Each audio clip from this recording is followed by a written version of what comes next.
1474년 4월 창덕궁 대조전. 봄이 왔건만 그 정각만은 한겨울처럼 싸늘했습니다. 촛불 하나 제대로 밝히지 못한 어둠 속에서 20살도 채 되지 않은 여인이 죽어가고 있었습니다. 이불 위로 드러난 손은 뼈만 앙상하게 남아 있었고 한때 맑았던 눈동자는 이미 초점을 잃은 지 오래였습니다.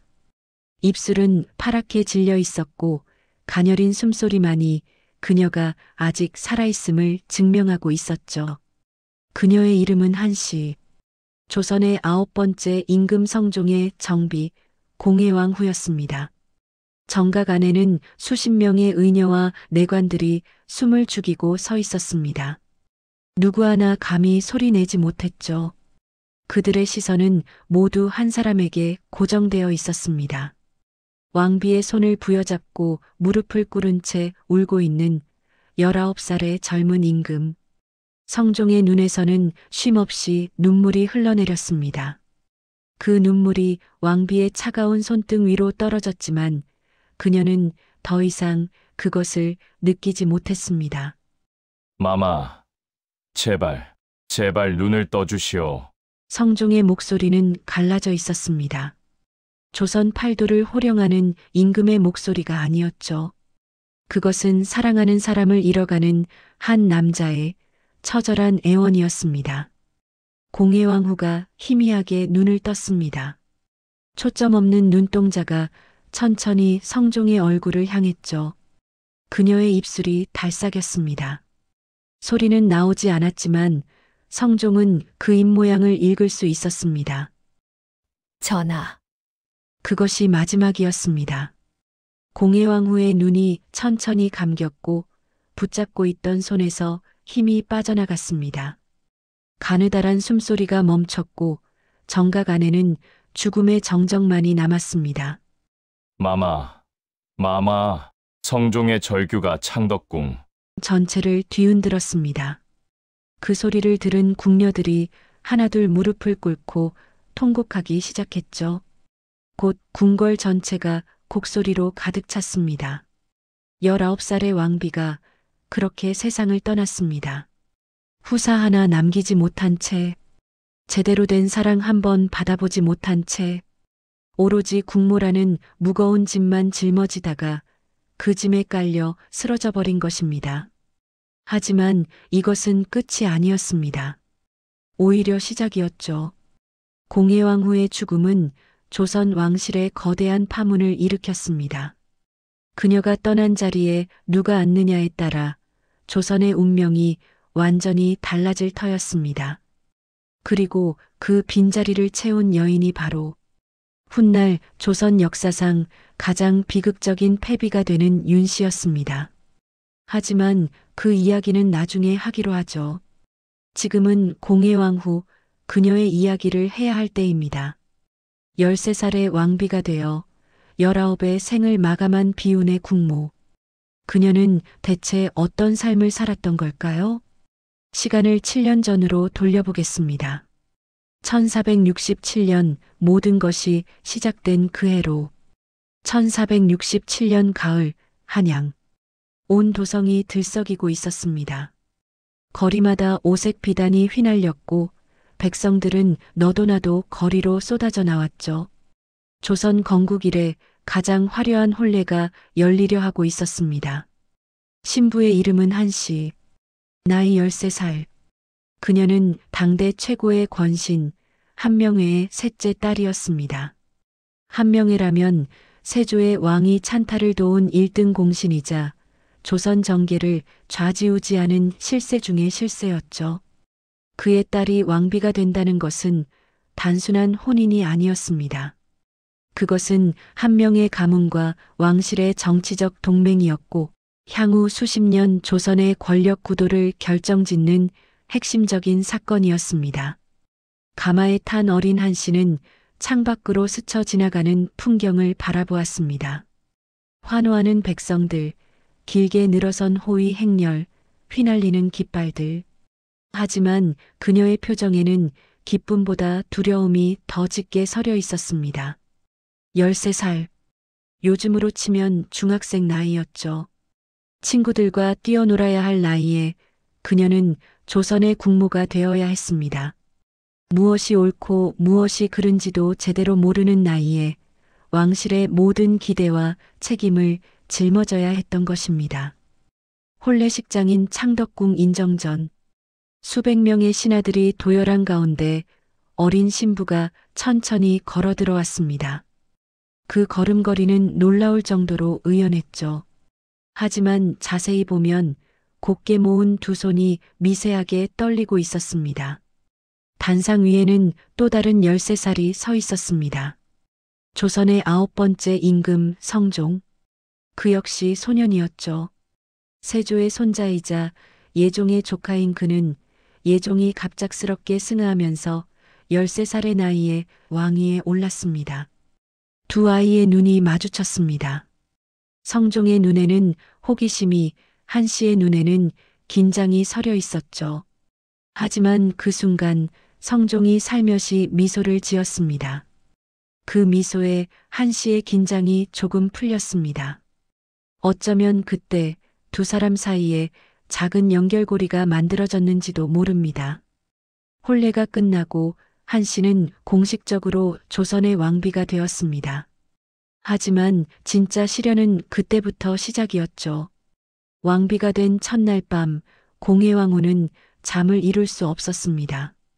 낯선 궁궐, 낯선 사람들, 그리고 낯선 책임감.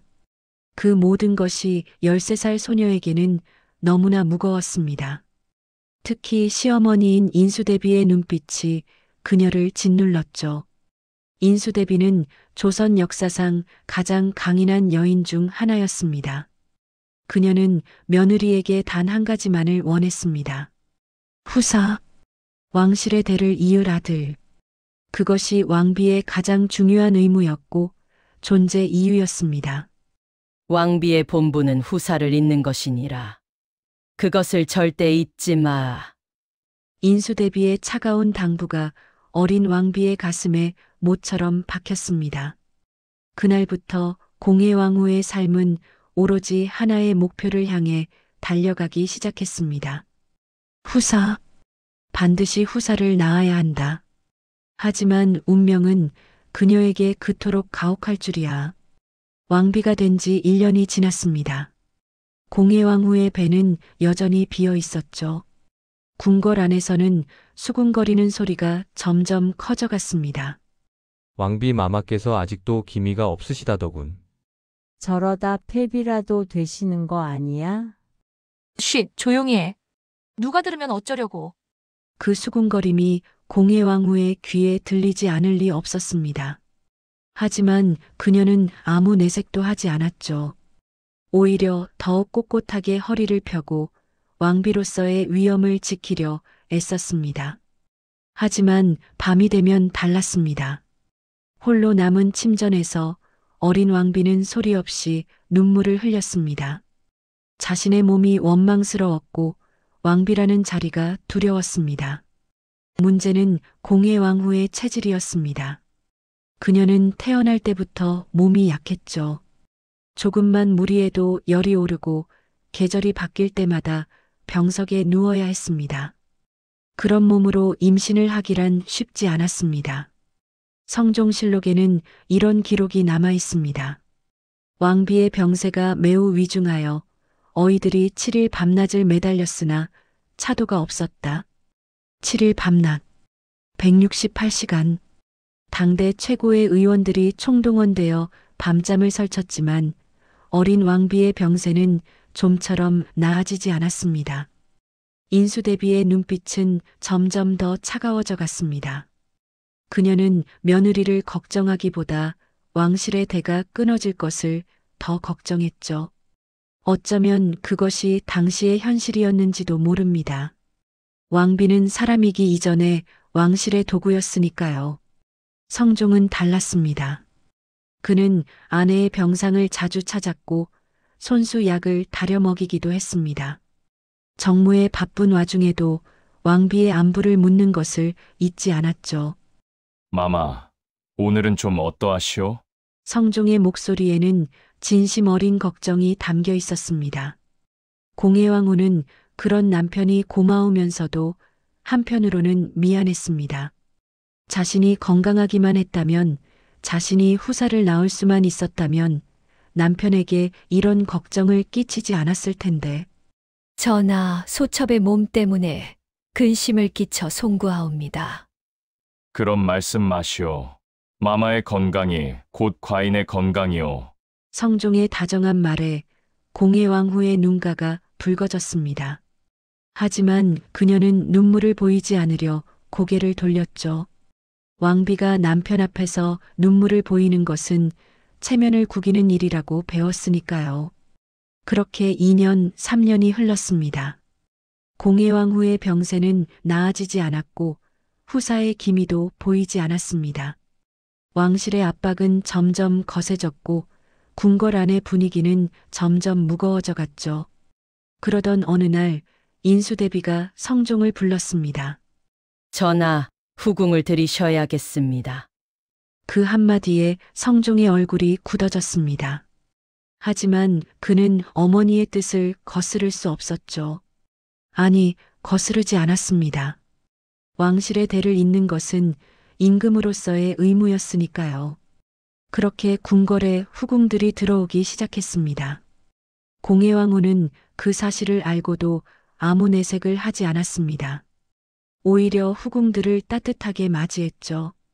질투심을 드러내는 것은 왕비의 덕목이 아니라고 배웠으니까요. 하지만 밤마다 그녀는 홀로 이불을 적셨습니다.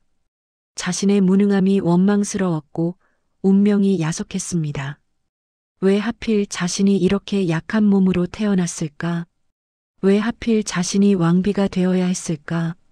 그 물음에 대한 답은 끝내 찾지 못했습니다. 공예왕후는 변하기 시작했습니다. 아니, 어쩌면 원래 그런 사람이었는지도 모릅니다. 다만 왕비가 되고 나서야 그 본 모습이 드러났을 뿐이죠. 그녀는 결코 나약하지 않았습니다. 병약한 몸으로도 왕비로서의 책임을 단 한 번도 소홀히 하지 않았습니다. 성종실록에는 이런 기록이 남아 있습니다. 왕비는 매일 문안을 올리고 궁중의 일을 살뜰히 보살폈다. 매일 문안을 올렸다. 이 짧은 문장 속에 담긴 의미를 아시나요? 조선의 왕비는 매일 새벽같이 일어나 시어머니에게 문안 인사를 올려야 했습니다. 그것도 한 번이 아니라 아침 저녁으로 2번씩. 어떤 날은 몸이 천근만근처럼 무거웠고 어떤 날은 열이 펄펄 끓었습니다. 그래도 공예왕후는 단 하루도 문안을 거르지 않았습니다. 마마, 오늘은 쉬시지요. 몸이 편찮으신데. 상궁의 만류에도 공예왕후는 고개를 저었습니다.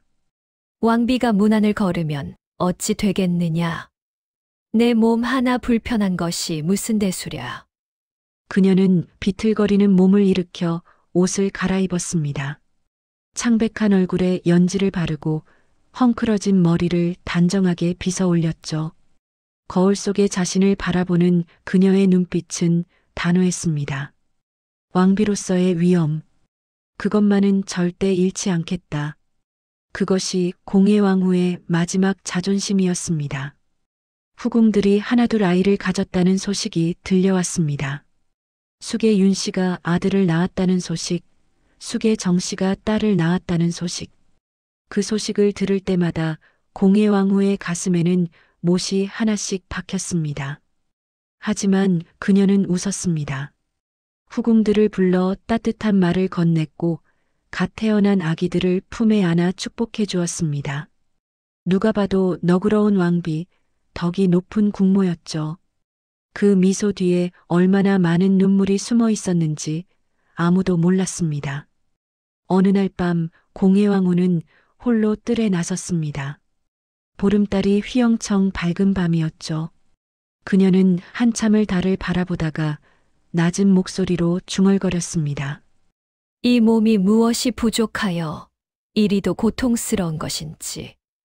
그 독백을 들은 사람은 아무도 없었습니다. 달빛만이 그녀의 눈가에 맺힌 눈물을 비추고 있었죠. 공해왕후는 외로웠습니다. 남편 성종은 다정했지만 그에게는 나라가 있었습니다. 정사를 돌봐야 했고 신하들을 만나야 했죠. 왕비에게만 시간을 쏟을 수는 없었습니다. 게다가 이제는 후궁들도 있었습니다. 시어머니 인수대비는 엄격했습니다. 따뜻한 위로보다는 냉정한 질책이 더 많았죠. 친정아버지 한 명에는 권력의 화신이었습니다. 딸의 안부보다 왕실과의 관계가 더 중요했습니다. 공해왕후의 곁에는 진정으로 그녀를 이해해주는 사람이 없었습니다. 그래서 그녀는 더욱 꼿꼿하게 서 있으려 했는지도 모릅니다. 기댈 곳이 없으니 스스로 버텨야 했으니까요. 약한 모습을 보이면 무너질 것 같았으니까요. 공해왕후의 고독한 위엄. 그것은 한 여인이 세상에 맞서 지켜낸 마지막 보루였습니다. 1474년 4월 13일. 그날 아침 공해왕후는 평소와 다름없이 일어났습니다. 문안을 올리고 아침 수라를 들고 궁중의 일을 살폈죠. 하지만 점심때쯤 갑자기 그녀가 쓰러졌습니다. 마마! 마마! 상궁들의 비명이 대조전을 가득 채웠습니다. 어이들이 급히 불려왔고 진맥을 한 의원의 얼굴이 사색이 되었습니다. 이것은 그의 손이 떨리고 있었습니다. 성종에게 보고가 올라갔습니다. 왕비의 병세가 위중하다는 소식에 성종은 하던 정무를 모두 내팽개치고 대조전으로 달려왔죠. 마마, 정신을 차리시오. 성종이 왕비의 손을 붙잡았습니다. 그 손은 얼음장처럼 차가웠죠. 공해왕후가 희미하게 눈을 떴습니다. 전하, 오셨사옵니까? 그래, 과인이 왔소. 마마, 기운을 내시오. 어이들이 최선을 다하고 있소. 성종의 목소리에는 애절함이 묻어났습니다. 하지만 공해왕후는 알고 있었습니다. 자신의 몸 상태가 어떤지, 이번에는 다르다는 것을. 어이가 성종에게 조용히 다가왔습니다. 전하 송구하오나 어서 말하라. 왕비 마마의 병세가 심상치 않사옵니다. 남은 시간이 많지 않을 듯하옵니다. 성종의 얼굴에서 핏기가 사라졌습니다. 무슨 소리냐? 최선을 다하라 하지 않았느냐? 전하, 저희도 할 수 있는 모든 것을 하고 있사옵니다. 하오나 어이의 말이 끝나기도 전에 성종이 그의 멱살을 잡았습니다. 왕비를 살려라. 어떻게든 살려내란 말이다. 성종의 절규가 대조전을 울렸습니다. 하지만 어이는 고개를 숙일 수밖에 없었죠. 의술로는 어찌할 수 없는 영역이 있었습니다. 48시간. 어이들이 예측한 왕비의 남은 시간이었습니다. 그 48시간 동안 성종은 왕비의 곁을 떠나지 않았습니다. 정사도 수라도 잠도 내팽개쳤죠. 오로지 아내의 손을 붙잡고 그녀가 눈을 뜨기만을 기다렸습니다. 마마, 제발 과인을 두고 가지 마시오. 성종의 눈에서 눈물이 쉼없이 흘러내렸습니다. 조선의 임금이 한 여인 앞에서 어린아이처럼 울고 있었죠. 공해왕후가 힘겹게 손을 들어 성종의 뺨을 어루만졌습니다. 전하, 울지 마시옵소서. 소첩은 괜찮사옵니다. 그 말이 성종의 가슴을 더욱 아프게 했습니다. 죽어가면서도 남편 걱정을 하는 아내. 그녀는 정말 끝까지 왕비였습니다. 시간이 흘렀습니다. 24시간이 지나고 36시간이 지났습니다. 공해왕후의 의식은 점점 희미해져 갔고 숨소리는 점점 가늘어졌습니다. 그리고 48시간이 되었을 때 1474년 4월 15일 새벽 공해왕후의 숨이 멎었습니다. 향년 19세, 왕비가 된 지 불과 7년 만이었습니다. 공해왕후가 승하하자 궁궐 전체가 곡소리로 뒤덮였습니다. 하지만 가장 크게 울었던 사람은 다름 아닌 성종이었습니다. 임금이 왕비의 죽음에 이토록 슬퍼하는 것은 전례가 없는 일이었죠. 성종실록에는 이렇게 기록되어 있습니다. 상이 밤낮으로 슬퍼하여 수척해지시니 신하들이 걱정하여 간하였다. 밤낮으로 슬퍼했다. 수척해졌다. 신하들이 걱정할 정도로 19살의 젊은 임금은 아내의 죽음을 견디지 못하고 있었습니다. 매일 밤 왕비의 빈소를 찾았고 그곳에서 밤을 새우기 일쑤였죠. 제대로 먹지도 자지도 못하니 몸이 망가지는 것은 당연한 일이었습니다. 전하, 옥체를 생각하시옵소서. 나라의 임금께서 이러시면 아니 되옵니다. 신하들이 번갈아 가냈지만 성종은 듣지 않았습니다. 왕비가 저리 허망하게 갔는데 과인이 어찌 편히 먹고 잘 수 있겠느냐? 그의 목소리에는 깊은 슬픔이 서려 있었습니다. 성종은 공해왕후를 위해 3년상을 치렀습니다. 조선의 법도상, 왕비의 상은 1년이면 충분했죠. 하지만 성종은 스스로 3년을 선택했습니다. 그것은 그가 아내를 얼마나 아꼈는지를 보여주는 증거였습니다. 3년 동안 성종은 새 왕비를 맞이하지 않았습니다. 신하들이 아무리 간해도 그는 고개를 저었죠. 아직은 때가 아니다. 그렇게 1년 7개월이 지났습니다. 왕비의 자리는 텅 빈 채로 남아 있었죠. 하지만 왕실의 압박은 거세졌습니다. 왕비 없이 궁궐을 운영하는 것은 여러모로 불편했고 무엇보다 후사 문제가 급했습니다. 후궁들이 아이를 낳긴 했지만 적자가 없으면 왕위 계승에 문제가 생길 수 있었습니다. 결국 성종은 새 왕비를 맞이하기로 했습니다. 그녀가 바로 윤씨. 훗날 연산군을 낳고 패비가 되어 사약을 받는 그 윤씨였습니다. 역사의 아이러니라고 해야 할까요? 공해왕후가 조금만 더 오래 살았다면 윤씨는 왕비가 되지 못했을 것입니다. 연산군도 태어나지 않았을 것이고 갑자사화도 무오사화도 일어나지 않았을지 모릅니다. 공해왕후의 죽음은 단순히 한 여인의 비극으로 끝나지 않았습니다. 그것은 조선 역사의 흐름 자체를 바꿔놓은 거대한 분기점이었습니다. 성종은 새 왕비를 맞이한 후에도 공해왕후를 잊지 않았습니다.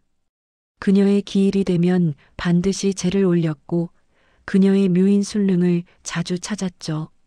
마마, 과인이 왔소. 순릉 앞에 선 성종의 눈에는 어김없이 눈물이 맺혔습니다. 세월이 지나도 첫 아내에 대한 그리움은 사라지지 않았던 것입니다. 공해왕후. 그녀는 짧은 삶을 살았지만 성종의 마음속에 영원히 남았습니다. 경기도 고양시 덕양구. 번잡한 도시의 소음에서 조금 벗어난 곳에 고요한 언덕이 하나 있습니다. 그곳에 공해왕후의 능, 순릉이 자리 잡고 있죠. 1980년대 이곳에서 대대적인 발굴 조사가 이루어졌습니다.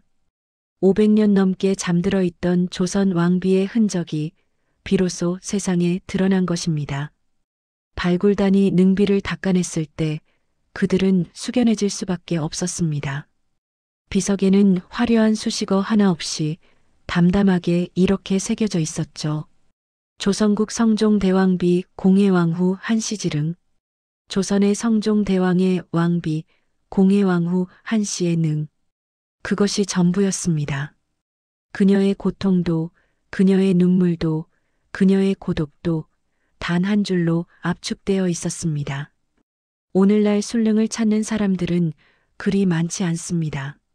같은 고양시에 있는 서울릉이 더 유명하기도 하고 공해왕후 자체가 대중에게 잘 알려지지 않았기 때문이죠. 하지만 그래서 더 의미 있는지도 모릅니다. 순릉에는 관광객의 떠들썩함 대신 500년 전 어린 왕비의 숨결이 고스란히 남아 있습니다. 봄이면 능 주변에 야생화가 피어나고 가을이면 단풍이 붉게 물들죠. 그 자연 속에서 공해왕후는 영원한 안식을 취하고 있습니다. 역사학자들은 공해왕후를 이렇게 평가합니다. 조선 초기 왕실의 희생양이자 시대의 비극을 온몸으로 받아낸 여인. 그녀는 한 명의 딸이라는 정치적 배경 때문에 왕비가 되었습니다. 본인의 의지와는 상관없이 거대한 권력 게임의 한가운데로 던져진 것이죠. 그리고 병약한 몸으로 왕실의 모든 기대를 짊어져야 했습니다.